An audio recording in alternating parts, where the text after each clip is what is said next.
Шек менен ооруп калган адам андан кандай жол менен арылса болот дейт. Бул шектенүү жаман оору, васваса деп айтылат. Бул васваса барлык нерседе бар, намазда да болот, тааратта да болот, бир нерседе болот. Анын жолу неде шектенип аткан болсо, ошону таарат алды мисалда. Тааратта шектенип атат. Колумду жуудумбу, суу тийдиби, тийбедиби, бутума суу тийдиби, тийбеди деп шектене берет.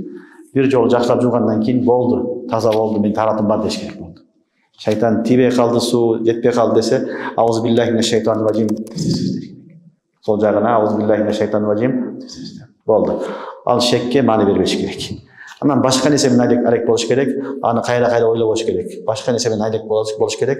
Иншалла ауз биллахи минеш шайтанир ражим деген дуанын берекети менен Аллах субханаху ва таала ал шектен өзү куткарат, чыгарат.